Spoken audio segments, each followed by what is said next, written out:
Hey guys, I'm back with another video. Like I said, I was on a little video spree just because I have time. So I'm gonna upload all that I can tonight because I don't know when you'll see me again because I'm busy.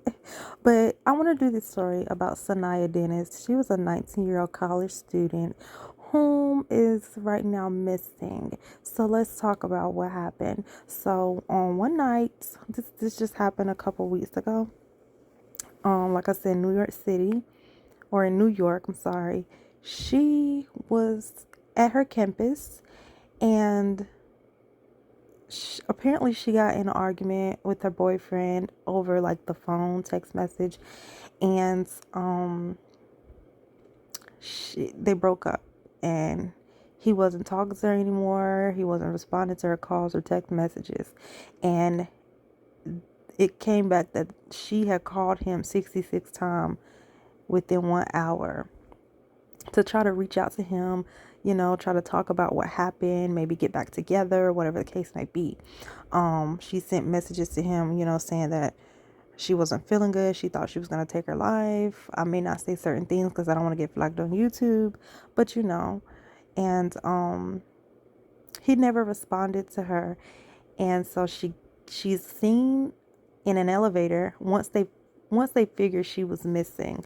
They go backtrack looking at surveillance footage. In the first place they go to look is obviously her college, because that's where she would be. So they look in her dorm um building. They see her in the elevator, coming out of the elevator, and they said that in the trash can outside of her dorm apartment or her dorm building, there were personal items that were thrown away in the trash can that they said that would make anyone believe that she wasn't going to come back, because those are items that I guess she needed.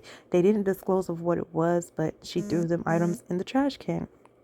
Okay, so during this time, she's talking to a male friend, not the boyfriend, ex-boyfriend, but talking to a male best friend, letting him know, like, she wanted to take her life, and the situation between her and her ex and why.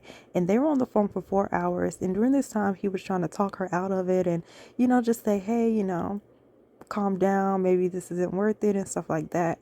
And says she had got on a bus and went to Niagara Falls, and they did not see where her bus card was swiped again. Seeing that, or trying to see if she left, they didn't see where it was swiped again once she got off the bus. So they didn't see where she had got back on the bus and took a ride home. So nobody had heard from her. They were trying to figure out what was going on. And then the friends had come out, or the friend came out and told the story once she was reported missing. So she gets off the bus, goes to Niagara Falls. She texts her mom that, sorry, I missed your call. I'll call you tomorrow. I love you. I'll talk to you tomorrow. I guess she called during the hours of her contemplating taking her life and arguing with her boyfriend. She didn't answer her mom. She was talking to her friend, so she responds to her mom with that text. And, her friend thinks, okay, everything's good. She says she's not going to do it. She's going to go back home, because she said she was going to go back home and stuff like that. So I guess he let it go. Well, then she sends, right after sending the mom a text that, I'll talk to you tomorrow, she sends the friend another text saying, sorry, I lied. I won't be seeing you or spending the summer with you at summer camp. Well, not in the physical.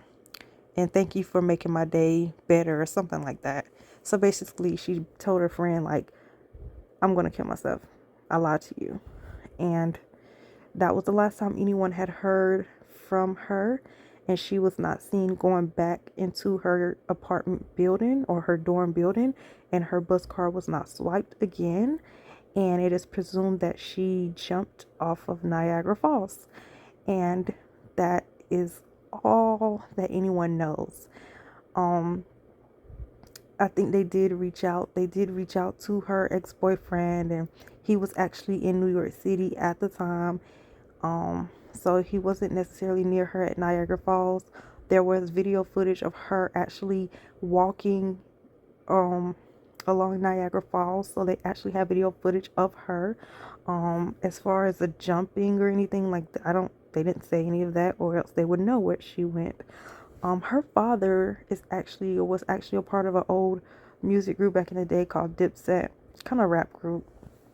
But yeah, just throwing that out there. But this girl, she's missing, and everyone believes that she did do what she said she was going to, but they're still looking for her because she's still someone's child and they still want to know where she is. So it's kind of hard to find her right now because Niagara Falls, like, come on.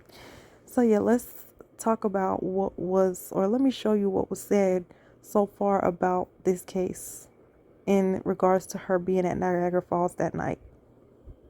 She throws away personal items that would lead someone to believe that she was not returning to the dorm. Flynn says over the next hour, Saniyyah is observed traveling to Niagara Falls alone via bus on NFTA cameras, getting off at First in Rainbow at 12:07 a.m. At 12:10 a.m., Flynn says she texted her mother saying, "I'm sorry I missed your call. I love you. I'll call you tomorrow." And at 12:15, she texts her male friend. She says, "I'm really glad we talked today.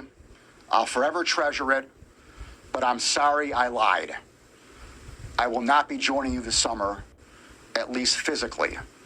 Thank you for making my day special." Flynn says she is then picked up by Park State Police cameras walking towards Goat Island. That is the last time that she is seen on video. Flynn says she speaks with her male friend again, in which she says she will take a bus home. She then posts a Snapchat story of the falls and texts her male friend that she is on a bus going home. At 1:23 a.m., Flynn says he responds saying okay and is relieved. At that point, 1:23 a.m., her cell phone leaves the cellular network. Flynn says neither Saniyyah's ex-boyfriend or male friend reported any of this information until the DA's office contacted them over the weekend. Flynn says law enforcement and search parties have been searching for Saniyyah for days, using helicopters, drones, and dogs.